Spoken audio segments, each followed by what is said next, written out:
Hello, everyone, and welcome to another episode of Getting Hammered. I'm your host, Mary Catherine Ham, here with my co-host, Vic Mattis of the Washington Free Beacon, and also an expert on vodka. An expert on vodka. He literally wrote the book, Vodka, which you can find on Amazon. Check it out, or booksellers. Get it for yourself. Read up. But right now, we're going to get a crash course because we're doing one of our sought-after taste testing episodes. And we're going to drink vodka. Am I going to get an Uber home? It seems probably so. Well, I mean, the weather, I don't know for our listeners, but the storm has lingered for days. It feels like weeks. So, yes, it's be careful out there on the roads. And it's also be careful because we're doing a little vodka tasting. Flavored vodka, that is right, Mary Catherine. Two things interesting happened.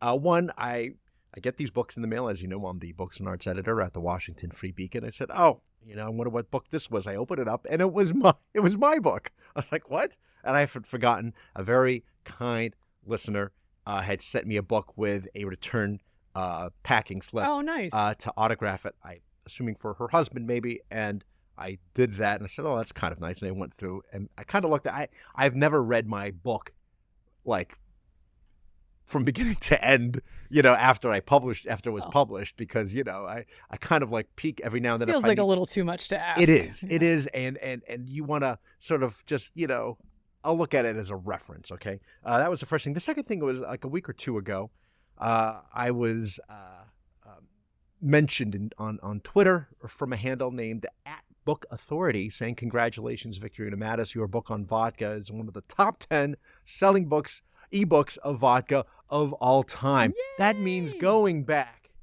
ages. And I reread the mention because I wasn't sure if it was saying, congratulations, your book is one of the top selling books on vodka written by a Filipino American living on the East Coast. But no, just in general. Just straight up. Yes. Right up there with Linda Himmelstein's book, the biography of Peter Smirnoff, which is a terrific book, I should say, and various recipe books. My book didn't actually have a lot of recipes per se. It was more of a history. And people think that because I wrote the book on vodka, how much I love vodka. And there was an earlier phase in my life where I did like vodka. It's a go-to. It's easy. It's a no-brainer, especially during the summer months. You can get a vodka club soda. Is very nice. I feel like vodka is like wearing black. Like you can just put a lot of things with it. Yes. It's a neutral. It is highly mixable, right? It's a neutral spirit. So Mary Catherine, I thought it is still the summer. People are gearing up for the Democratic convention. What better thing to do? Let's get trashed. To get trashed. And so vodka is very popular, obviously, in the summertime versus some of them more heavier spirits like, bourbon, whiskey, or whatnot. And flavored vodka is wildly popular. So really quickly, our friends at the Distilled Spirits Council tell us that in 2023, vodka is still the top-selling spirit as it was when I wrote the vodka book 10 years ago. But now we're up to 75 million cases a year. Ooh. Those are those 9-liter cases. Sold, generating $7.2 billion. That is 30% of the market. That's like almost 1 out of 3 drinks. And so it's still big stuff. And a not small chunk of that market is flavored vodka. Because on the one hand, we like vodka because it's a neutral spirit. On the other hand, we like these flavors. You got to sell it. You got to sell it. And I'll get into that in a moment. But first, why don't we start off? I'll say this. We've gotten to the point where we have so many different flavors of vodka. We have made this jump, right? It's from drinks that taste like, I don't know, a fruit here or a fruit there to actual food. And it's like we're eating instead of drinking. Right. And in a weird way. So what our wonderful producer, Jennifer, did was she got us a sampling of 4 different vodkas. And it represents a real meal, by the way, in terms of going from savory to sweet. These are our courses. Yes, these are our courses. And I might actually do a switcheroo, actually, here. Oh, there we go. Okay. And I'll explain. But let's start with the opening course, which is going to be something very spicy. Mary Catherine, why don't you take that? What does it say there? It's called Heat Check Hot Pepper Flavored Vodka from Hot Ones, which is the famous YouTube show. Yes. It's just not as famous as our YouTube show, but please. I hear they get some good guests They're no Mary Not Catherine. like us. No Mary Catherine Ham and Vic Mattis, I'll tell you that much. Okay. How much am I pouring for myself? Oh, like you would a shot glass. Okay, a shot glass worth, but by the end, Okay, it's going to be like that scene in Indiana. I'm gonna keep it a little. It's going to be the scene at the end of in Raiders of the Lost Ark. It's like bastarde. Okay, hold on 1 second. Ooh, I can smell that. It smells interesting. It doesn't. It doesn't smell weird or anything. It's No. It has a distinctive smell, but nothing strange. Heat check. Sorry, I'm away from the microphone here. Actually, not too bad. As a flavored alcohol, only 35% alcohol, which means it's 70 proof. And always an interesting question is New Amsterdam. That makes sense. New Amsterdam vodka is the maker of this particular one for hot ones, and because it's the same style bottle. And let's see, it's Modesto, California. Okay. I like this. This feels like a crowd pleaser at a party. I haven't tried it yet, but like the label's cool. The concept is cool. Yeah. Okay, shall we? Okay. This is like a first course. Cheers. Cheers. The show's about to get so much better now. Oh. Yowza. They're not messing around when they say hot ones. No, that is indeed hot. It is. I made the mistake of, in my mind, I'm still like drinking like a bourbon, and in fact, I'm supposed to do this as a shoot. You're supposed to take a shot of this because, yeah, Ooh. yeah, it's not even a lot, and I feel like I overpoured myself. But okay, hold on, here we go. It's Ready? aggressive. I'm gonna do it.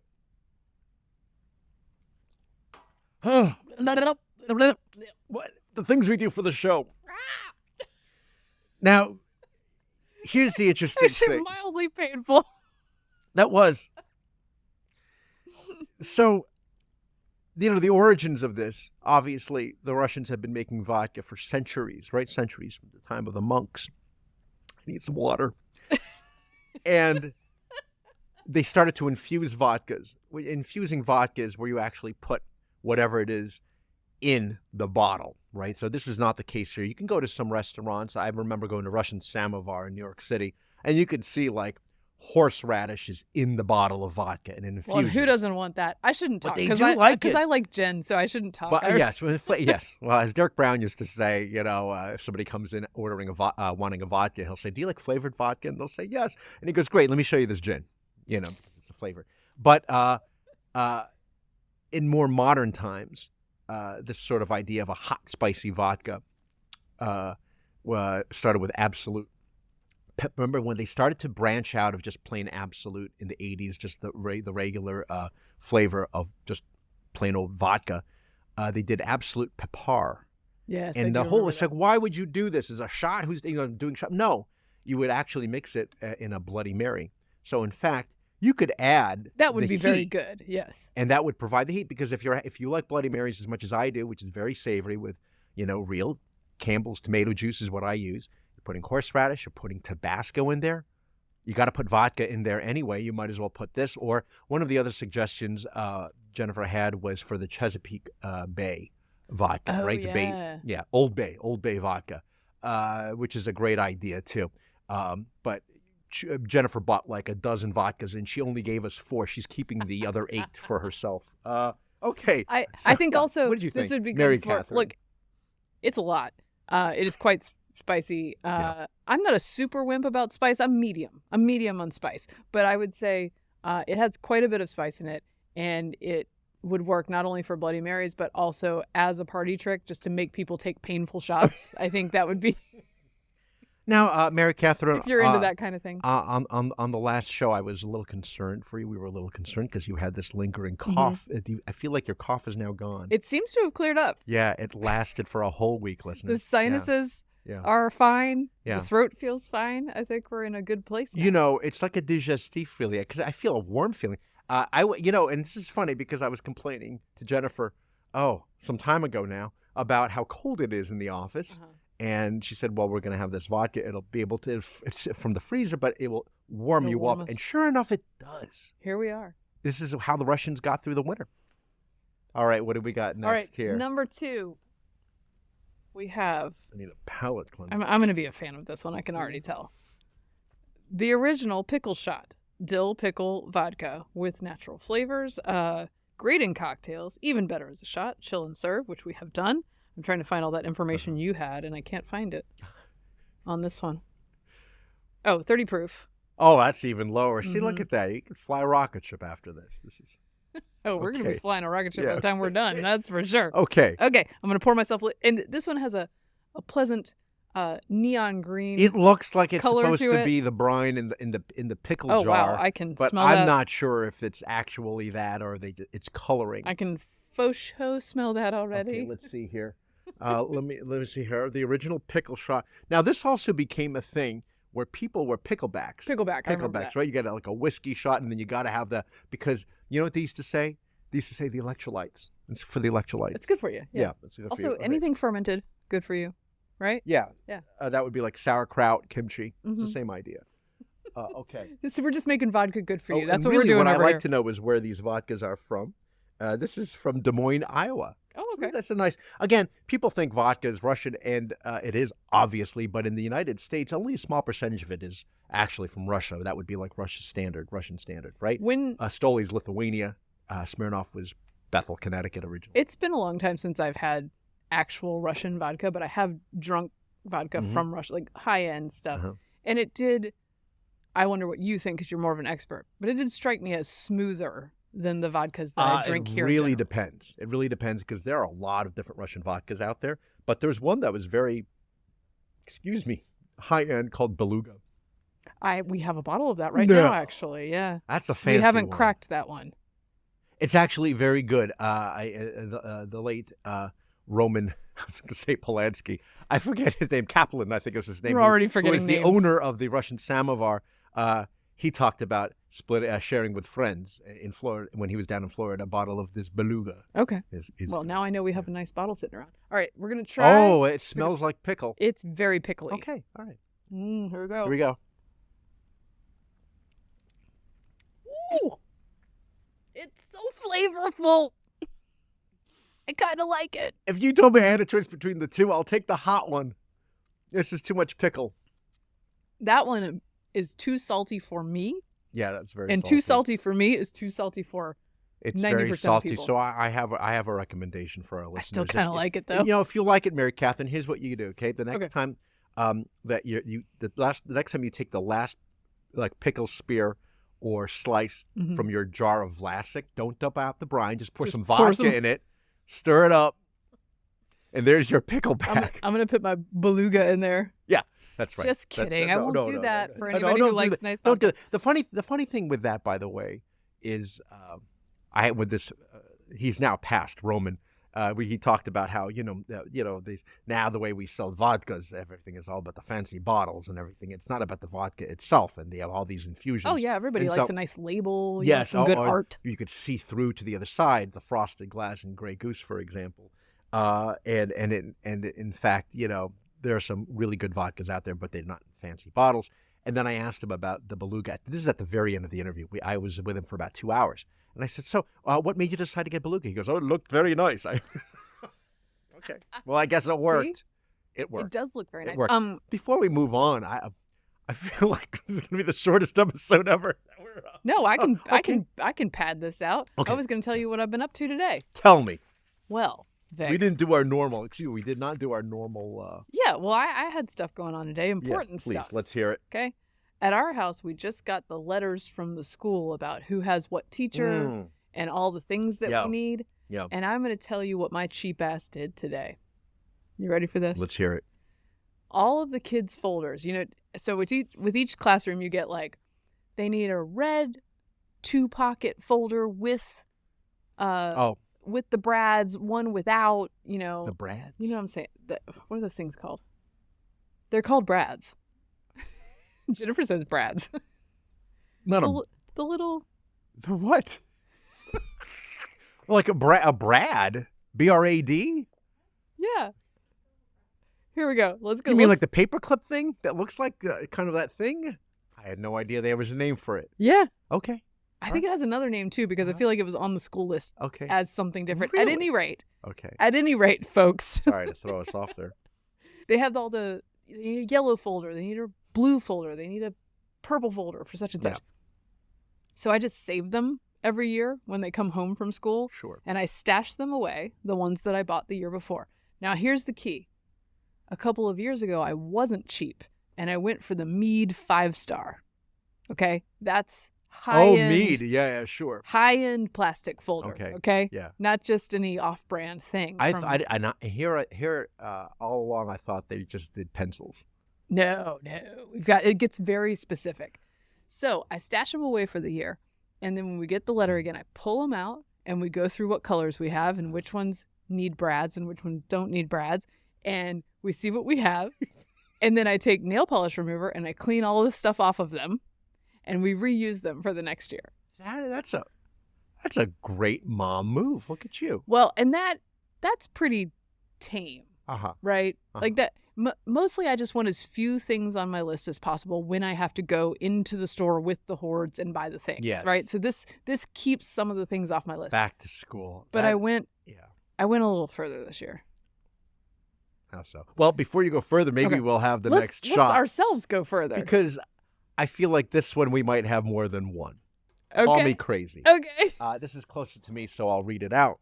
This is Pinnacle Whipped. Oh, Pinnacle. They call, I love how they call this. This is it's vodka with natural and artificial flavors. Hey.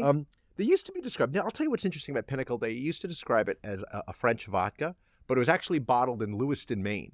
So a little bit of both. And I look at it. Is that stolen valor? It's it's good. Great with hot chocolate, it says.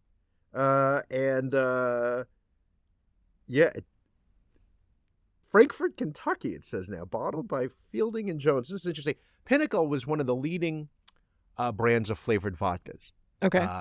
We're talking about like rainbow sherbet, birthday cake. Right. You name it. Everything.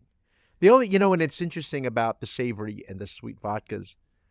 I'm still waiting for one that tastes like steak. Steak flavor. Why don't they do that? Do you know what I've always wanted? What? This is not ironic. I have always wanted an A1 type of cocktail.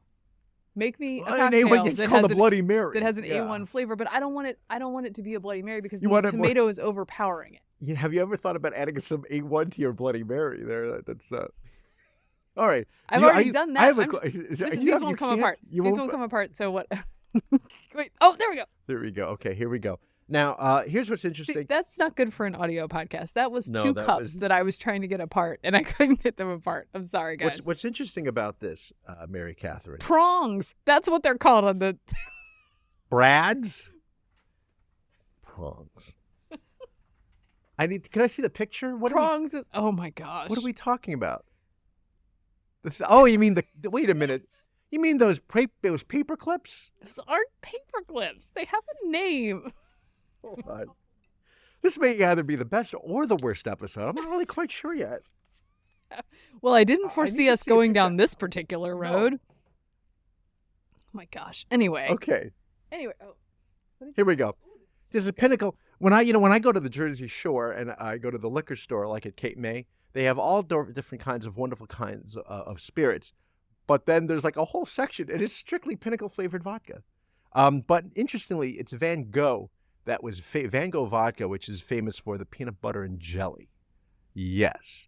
And then another brand, it might have been Van Gogh that did Cinnabon, which I never tried. That sounded a bit too much. Okay, again, we're eating here. Cheers. Okay, here, let's smell it. It smells really nice. Oh, it smells like Ready Whip, or Cool Whip. What's the difference, Mary Catherine? What do you prefer? Here we go. Oh, that's lovely. That's like drinking a mudslide. Oh, yeah. That's a party. Yeah, nobody's mad at that. No, but and you know what?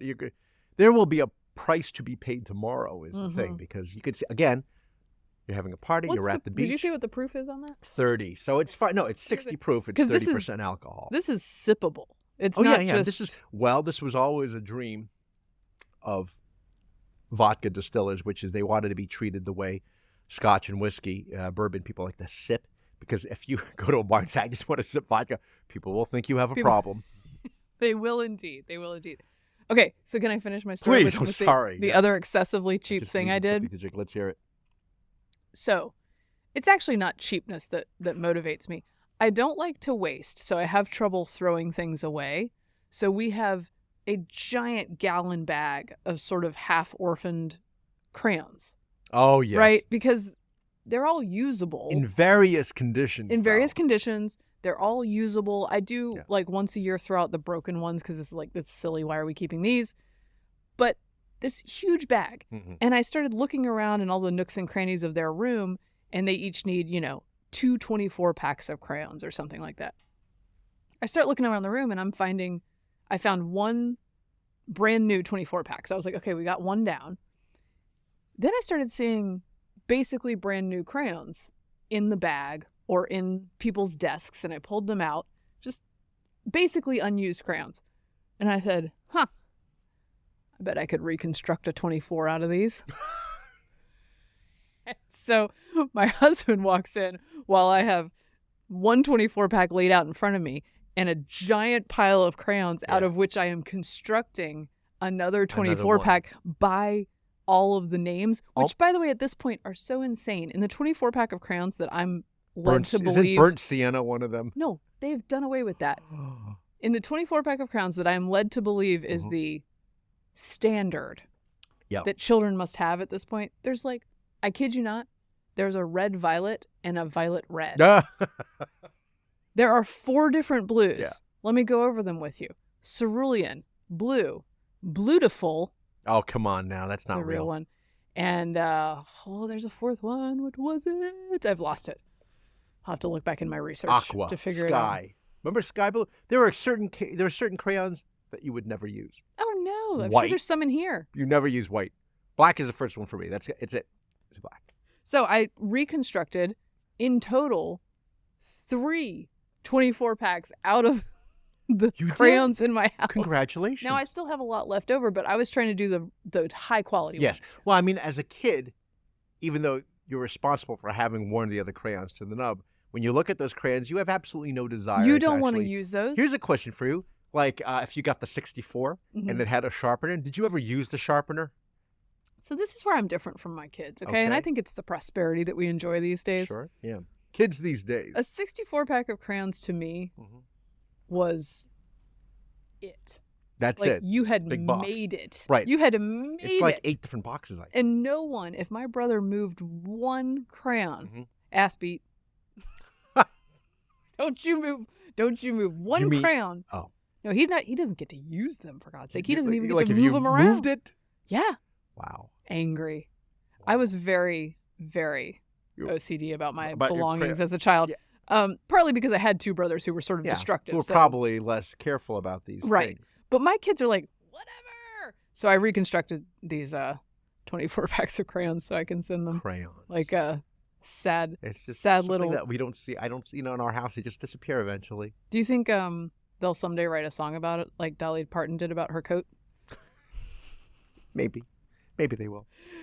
So what do you think? This is a pretty good... My rundown box of many-colored crayons that my mama made for me. This is nice. It is. You know what? It says it goes good with chocolate, but you know what else it goes good with, Mary Catherine? It goes good with donut. Oh, nice. And I have one right here, as a matter of fact. And so let's just see the pairing. I'm going to see it. Now, call me crazy. You want to talk OCD? When I eat a donut that is pumped with a filling, I eat where the hole is first. This way it can't escape. If you eat the other areas, it'll squeeze out the hole. So, please do not extrapolate from this conversation. I'm strictly talking about a donut here. Hold on, and let me I'm pairing this with the whipped Pickle. The listeners love to hear the sound of this. I had some donuts before we did this, so that I would not get drunk. I have the donut. It's a powdered jelly donut for our listeners. Sorry, got to watch this on video. It's powdered jelly donut. As you can tell, it's still in my mouth. Then I'm going to have a little bit of the whipped Pickle. Wow. That is an amazing pairing. That is like my medium rare New York strip and a Zinfandel. There you go. Not a white Zinfandel, but a Zinfandel. White Zinfandel. That is quite tasty. Ernest and Julio Gallo. White Zinfandel, 1988. White Zin, or as my late friend Steve Rush would say, white Ziff. Yeah. Who wants more Ziff? All right.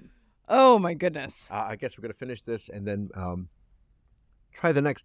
There was were we going to talk about some pop culture things like what are we interested lately watching? Yeah, sure.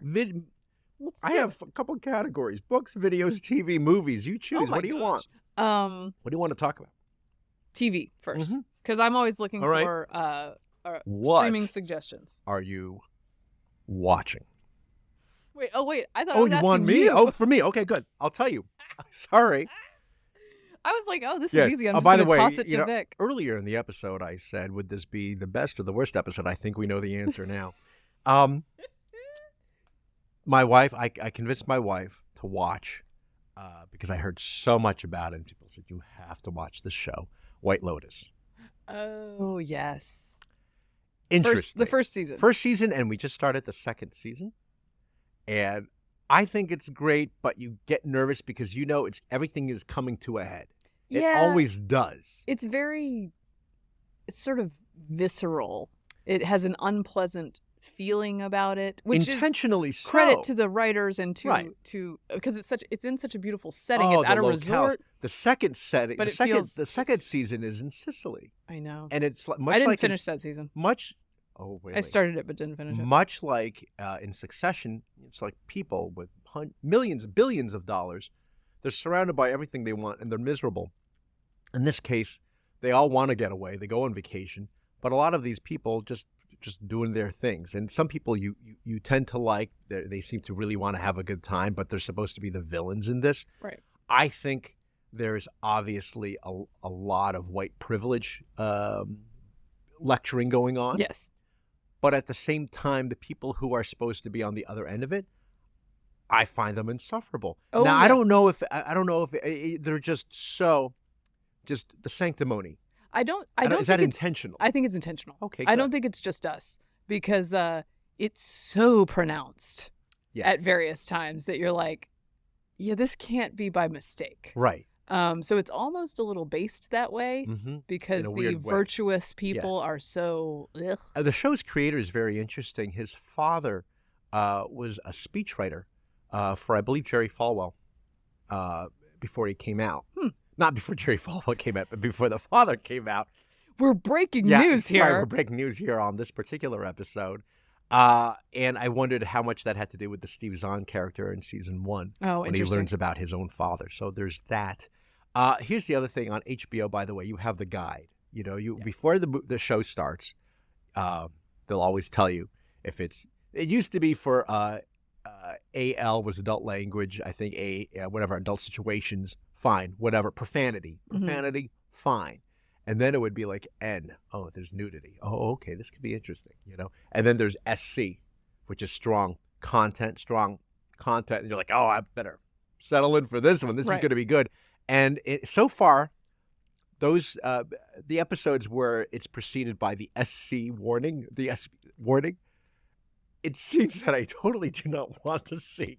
This is gonna the say new that. trend. This is the new trend. Like, we got you. Yeah, it's not for you anymore. those No, scenes. it's not. And What when- I'm just gonna have to do instead of the White Lotus, I'm gonna do a whole other show called Blue Lagoon, the series, and it's gonna be exactly what you think. Yeah, these shows, these high end.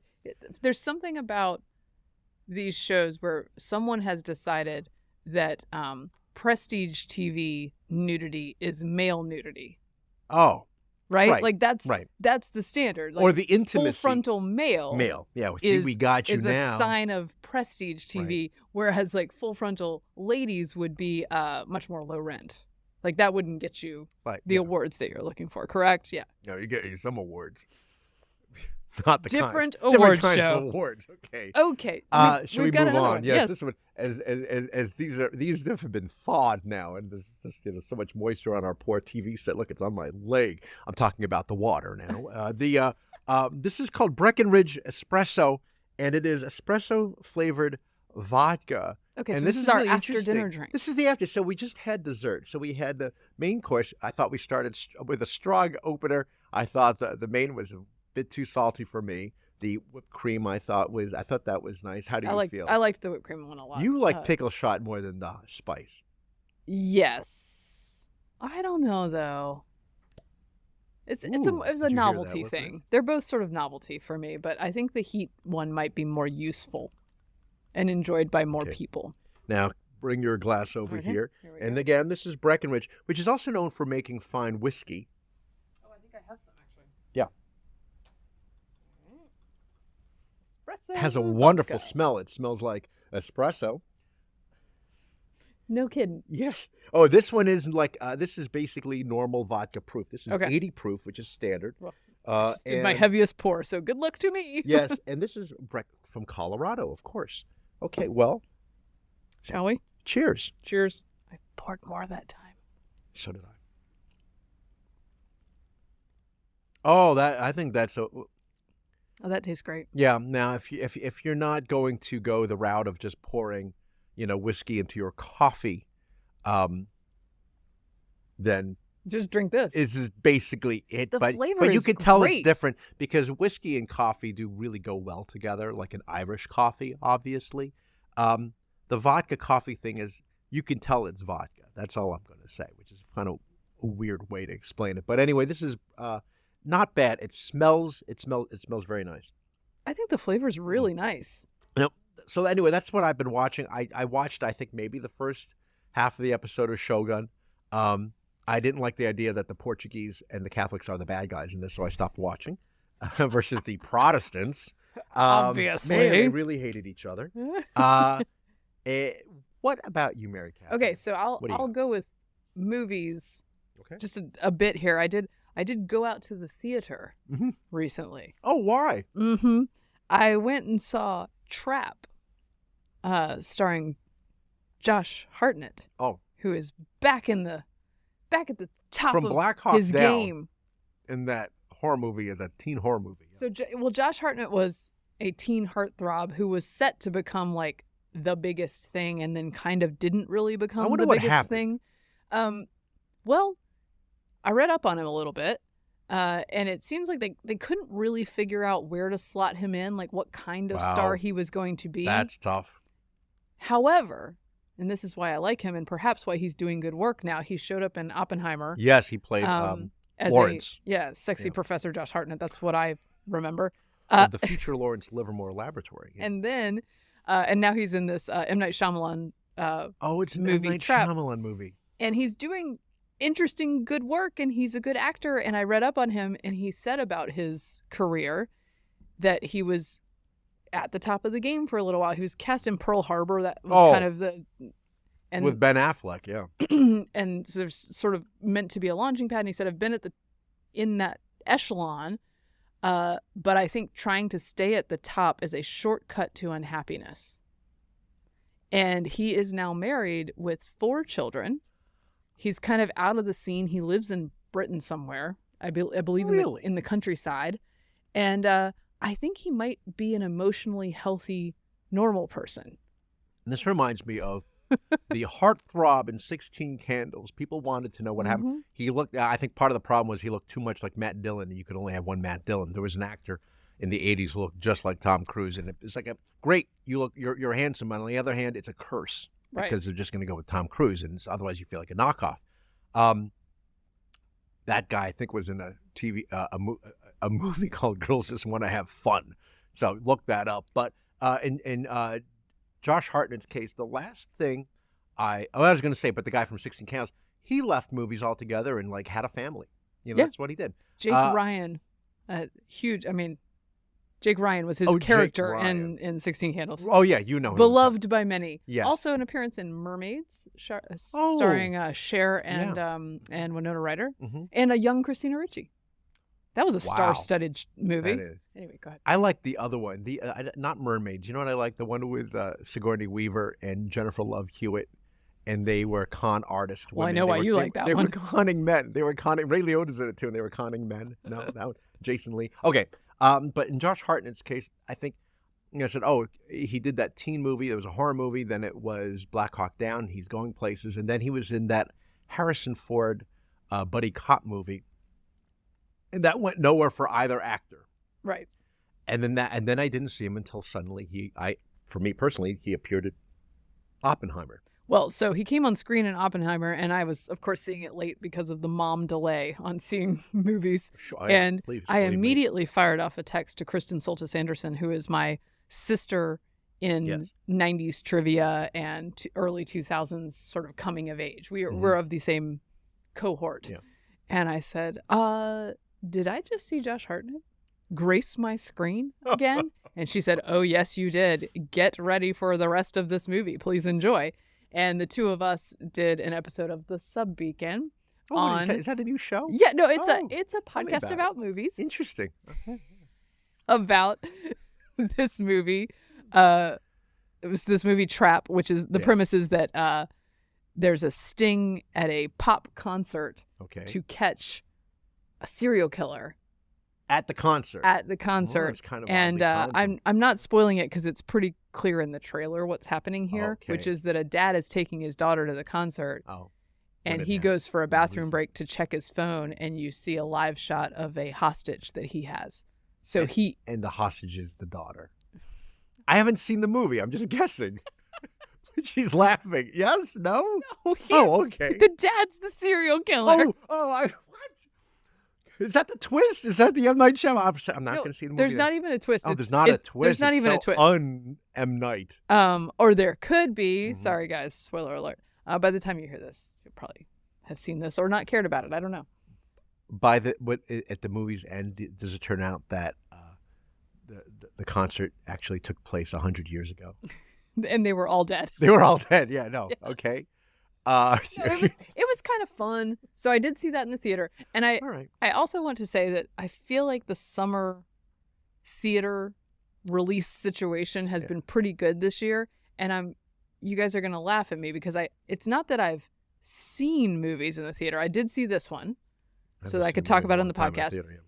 But there are two movies I want to see. And there are so rarely two movies in theaters I want to see. So I want to see Twisters and I want to see Deadpool. Steve wants to see Deadpool more than I do, but I want to see Twisters more than he does. I think there are a lot of cameos in Deadpool. Yeah, we're going to try to make both of those happen, which would be outlandish for us to have seen 3 movies in a month. That would be. Yeah, no, I'd see maybe 2 movies a year in a theater. Yeah, so we're gonna go for it, that's guys. right. The last movie I saw in the theater, I think, was Napoleon. As it turned out. See, that's why I don't do it anymore. Is that's your take on Napoleon? That was my take. So I haven't seen. You know what I was going to say, Mary Catherine? It's so tempting once you drink the espresso vodka to pour it into a cup of coffee, which you have right there. Which I have right there. Look at that! I got props galore, and turn it into an espresso martini. Oh, that's lovely. The coffee is a little bit cold. Sorry. So We've been taping this for a long time. Is there caffeine in the Breckenridge? Well, let's see. Of course, they're not going to tell you that on here. There is no indication from me. It's 100% neutral grain distilled spirit made with water from the Rocky Mountain snow melt. Really? Oh, lovely. Yes. That's lovely. They went there. They shoveled the snow melt into the potbelly, the column still. Yes. Okay. So my thought was, I don't love the idea of espresso martini because people finish their night with it, and it's like, I'm an old person. I'm going to be up all night if I have an espresso martini. Palpitation. But if this is just the flavor, right, then you're okay. You could have it with that. But you can have it. Do you not do like a decaf espresso? Like it sort of defeats the purpose. I'll do a half calf after a very nice dinner, but only on very rare occasions because I know it's going to keep me up. Well, what's strange is, of course, I mean, that's a whole Seinfeld joke when George gets invited up to the apartment. She says, "How you want to come up for a cup of coffee?" Because, "Oh no, it'll keep me up all night." And he's like, "What was I thinking when he said that?" But he had crossed over. He was in that 42, 43 range, and he's like, "I can't do this anymore." That's the first thing that comes to your mind. But there was a time, as you know, where people ended their dinners with black coffee. Back when I was interested in staying up past 10 p.m., I would often end my coffee out on a night out, or in my coffee with a coffee. Having a coffee. Yeah. In my dinner with a coffee. Yes. But I don't wish to do that anymore. Yes.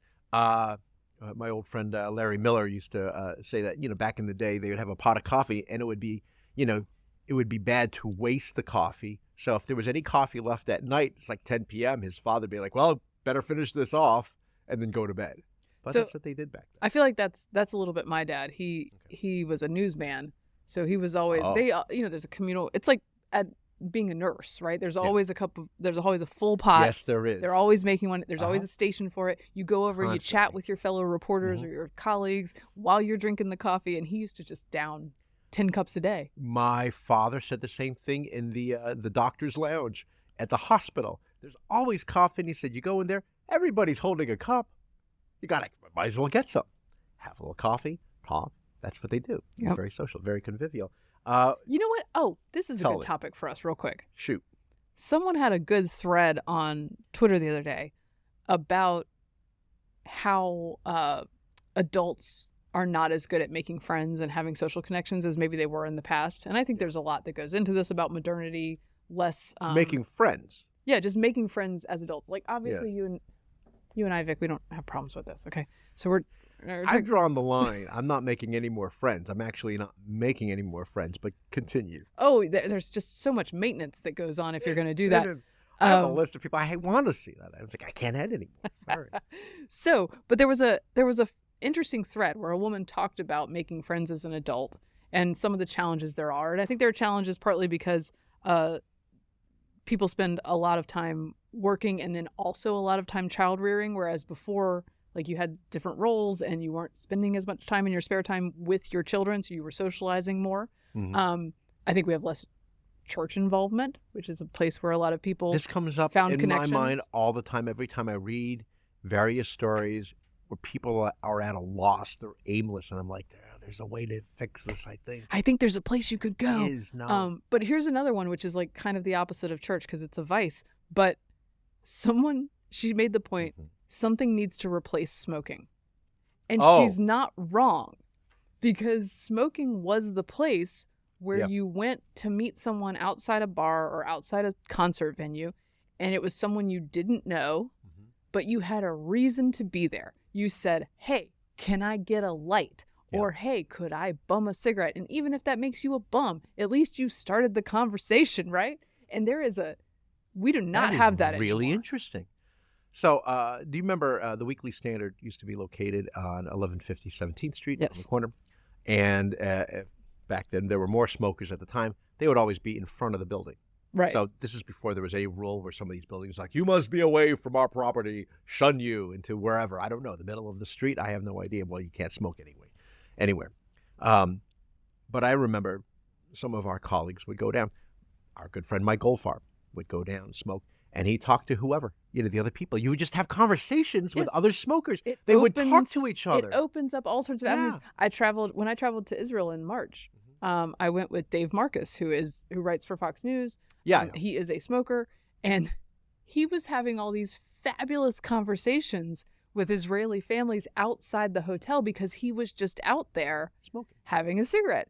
And that is a thing that happens if you smoke. In fact, at times in my life, I would always sort of like casually every now and then socially smoke, but not habitually. Yeah. But I would get a little jealous of the interactions that the smokers got to have. Well, it's funny. So like at the Standard on the ground floor level around the corner, there was it was like a framing and film developing store. Talk about something that doesn't exist in 2024, right? They were you can develop your film there. And there was a fellow who worked there. He was a big guy, and I mean big. Right? And he'd stand. And so I remember making a joke to our friend Mike Goldfarb about the fella, because, you ever see this big guy? But of course, he was a smoker, the big fella. Right. And he and Mike would smoke. And I remember making the joke about, you ever see how big he is? Because that's what I would do. And Goldfarb says, he's got a name, Vic. His name is John. And he defended him because they became friends. They were brothers in arms. Yeah. So what I'm saying is we need fewer phones, more cigarettes, and I think that will solve a lot of problems. Actually, so can I read to you, because this is like classic Twitter. So this woman writes about it, and she said, it's weird that we talk so much about a loneliness epidemic, but we don't really talk to people about how to make friends or why they are not making friends. So a few things. I've said this before and people get very angry at me, but something has to replace smoking. First comment. I hate to be the one to tell you this, but millions of us made friends and it didn't require cigarettes. Wah, wah. Shut Right. up. Thank No one you. wants to be friends with you. Debbie Downer. Oh. Anyway, so I kind of want to shout her out and say, like, I think she's right about this, guys. It's an interesting thing. Yeah, I thought that was an interesting thought. The phone thing is one of the things, but go ahead. You were going to say something else. Oh, I was going to go to a different subject entirely. Oh, okay. Hold that thought. People have been showing clips of like block parties, not block parties, but tailgates from the late 90s, early 2000s. And it's crowded with people like at some Southern college or university. Right. And, you know, they're all having a good time. And as the camera, and it's like an old style video camera going around. What do you notice is that nobody has a phone. Nobody has a phone, yeah. And what are they doing? They're talking to each other. And the same thing, I came across some old photos from 1997, and it was the 4th of July at the mall here in Washington, D.C., and it was me, one of my best friends, Todd Palladino, and my sister, and my future wife. Nice. And we're hanging out, and you look in the background, and it's crowded, and people are there. Nobody has a Zero phone. phone. What are they doing? They're talking to each other. They're talking to each other. This is part of the thing. That's what we used to do. This is part of the thing. That's a very insightful piece for me at this. It is. Oh, wait, look, we're at 46 minutes. Okay, go ahead. The thing is, my kids, I feel like, are getting better at it than I am at this point because they don't have phones. So they entertain themselves. As long as possible. It's inevitable. They entertain themselves like breathing. Like they just, it's not a thing that they think about. Whereas I'm like, where's my phone? Oh, where's my phone? Right, exactly. I got it right after the show. I got to go back into it. But before you get into that, really quickly. Yes. So when I was over at my sister's in New Jersey, and my niece is there, and the conversation comes up, and you know what? They asked a question, which is very interesting because I don't think about this anymore, which is, how do you start a conversation? Like, you know, so my niece was going to, like, I don't know, some summer program, you know, governor's school, whatever it is. You meet new people, but, you know, you have to sort of kind of make friends because you don't know anybody. What do you do? What do you talk about? Anything? What would you do if you were in that position? So I think I've been in this town for too long because we do a lot of what do you do? Yes, but I find that's the question. I find what people do actually interesting. Genuinely. I'm not being a jerk about it. I'm not looking for your pecking order. I'm not looking for your social status. I just am interested in, like, what do you spend your day doing? Yeah. And so, but I don't always follow up on that. That is a very DC thing, by the way. It is. And I thought everybody asked that question, and then I go back to Jersey. Nobody's asking. Nobody cares. And it's nice to talk to people when that's not the conversation because you get into all sorts of other things. So yes. I think I try to hit upon a hobby or a passion pretty quickly when I'm asking someone about themselves. Like, what do you do for fun? My sister's advice was to complain about because because you can usually that'll do it. Especially something to complain about. Especially in Jersey. Oh, well, you can't complain about Patricia's. No, you cannot. No, that is a great restaurant. Okay, go ahead. Okay, I was just gonna say because we were gonna do books. Oh yes. Oh, guess what I'm reading. We've talked about it. We talked about it on the show before. Watership Down. Oh right, the rabbits. It's very good. And I realized. Are you reading it because your kids are reading it? No, I realized a little bit into it. I should have just read it with my kids, and maybe I will just buy it for them and they can read it. But I'm actually doing the audiobook, which is very good, and it's allowing me to do my laundry. You're not reading, you're listening. Yeah, I'm listening. Okay. But I feel like that counts. Does it? It counts. Let me have a little more of my espresso martini. Please. So I'm listening to Watership Down. Yes. I'm still not exactly sure why it's called Watership Down. It's like the place that the rabbits end up is called Watership Down, but they never explain why. It just seems like a very odd name for it. I thought it was a much older book. It's from the mid-'70s. Whoa. Mm-hmm. And the writer wrote it it was a Brit, right? Yeah, and the writer wrote it in the tradition of Lewis Carroll for I guess Carroll's weren't his own children, but he wrote it for his own daughters. Okay. And he kept telling this story, and they really liked it, and it was sort of based on each of the characters, each rabbit character is based on like resistance fighters from World War II. And yes. He was a history buff. Yeah. And so it's an interesting book and he had trouble publishing it, he said, because publishers kept saying bigger kids will not like that it's rabbits because that's babyish, And little kids will not like it because it's written in such an adult style, Right. because it's a very harrowing book. Yeah, yes, it is. It's an adventure story. Right. So it's, But it's a real high quality, fun read. okay. And a good book about leadership. Mm-hmm. Because these rabbits have to leave their old warren and go Mm-hmm. find another place, because one of the rabbits gets sort of this, has a sixth sense and says, speaking of M. Night Shyamalan, has a sixth sense. There's a twist. But this a twist. Yeah. Has a sixth sense that something bad is going to happen there. And so some of these rabbits brave the woods and the brook and moving forward to find a new place to live. And the leader doesn't really know what they're going to do. And you learn pretty quickly that he's very good at deciphering who's going to be trouble for what reason, and not controlling them, but figuring out how to massage them into being part of the team. His social IQ is very high. Yeah. And he also realizes that the people he's leading, even though he doesn't know all the answers, need him to be confident and need him to be sometimes authoritative, even when he doesn't know the answer. Yeah. And I thought it's just a very interesting study on how you engender confidence in people. That's right, and leadership skills. Anyway, Watership Down. Late Reviews with Mary Catherine Ham from 1974. Well, likewise, the books I'm reading are old. I'm not reading anything new right now. So as some listeners might remember, I think by the time you listen to this, I'm in Europe, and so fancy. On a World War II trip. So I had been reading Rick Atkinson's Day of Battle. Now he had done Army at Dawn, which was in North Africa, and now we are in Operation Shingle in Anzio. I had to jump a little bit because of, I had to find out what happens at Monte Cassino. So you're skimming the war. A little bit, okay. Because just to see how it ends.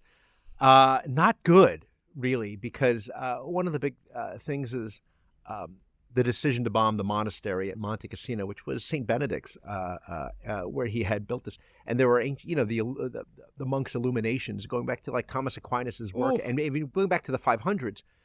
The Allies were convinced that the Germans were using it as an observation post in order to aim their artillery.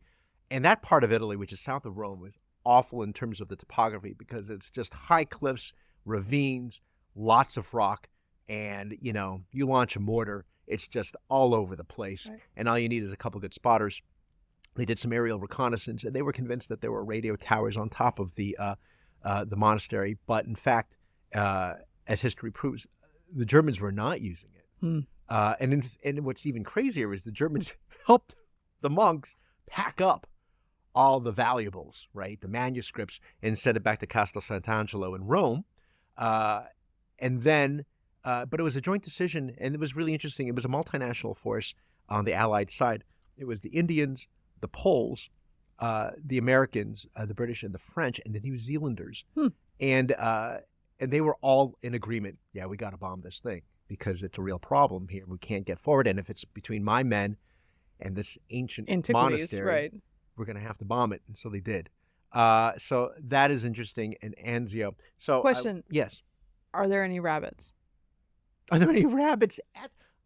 I'll let you know when I come back. You might find out. But I had to stop reading that book because I had to brush up on my preparation as a staff write. And we all have a role. And I was playing Major John Howard, the paraglider who secured the Pegasus Bridge and the Ranville Bridge, the horse bridge. Yes, of course. And I had to do it. I'm going to do it in an English accent. I'm basically going to sound like Douglas Murray. Because you're sharing for the other participants? Yes. Explain about opening the way for Sword Beach and the Allied invasion. Oh, I love that. So we arrived a little bit after midnight and then secured both bridges. It's like a murder mystery, except, we landed our paragliders on the objective, took down the pillbox, the anti-gun, the anti-tank gun. You should have 4 shots of vodka before you do this performance. Yes, I think that would help.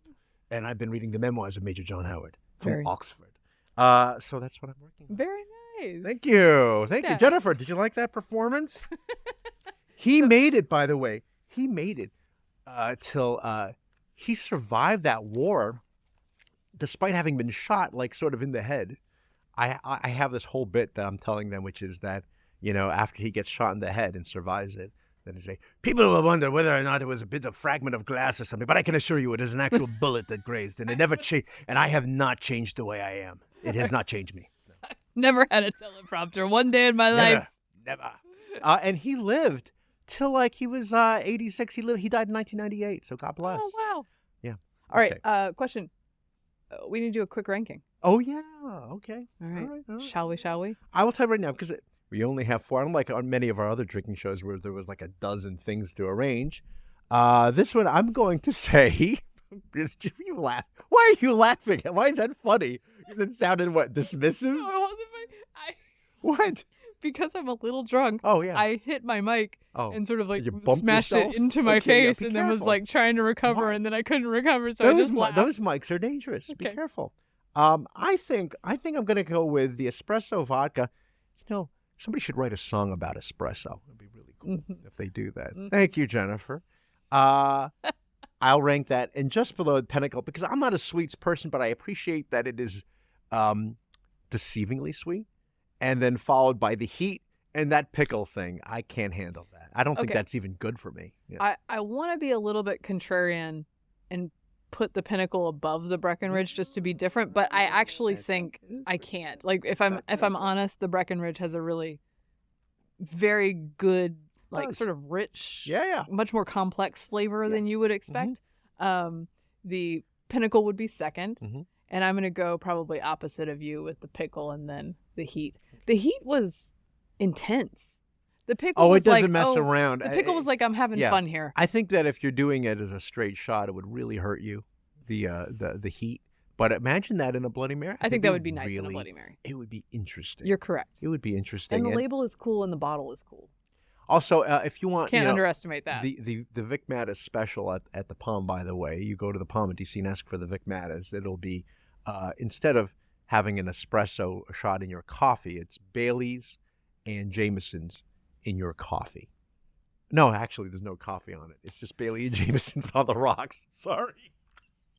I love that. Which some people will call that is a car bomb. It's very politically incorrect. Oh, you can't say that. No. That's a perfect drink, Vic. Thank you. Good job. By the way, once you go dairy, you can't go back.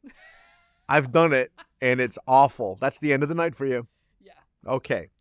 Whew, that wraps up this episode of Getting Hammered. Remember, you can subscribe to us on iTunes, Google Play, YouTube. You can follow me on Twitter at Victoria Mattis. Look at this table. It's a mess here.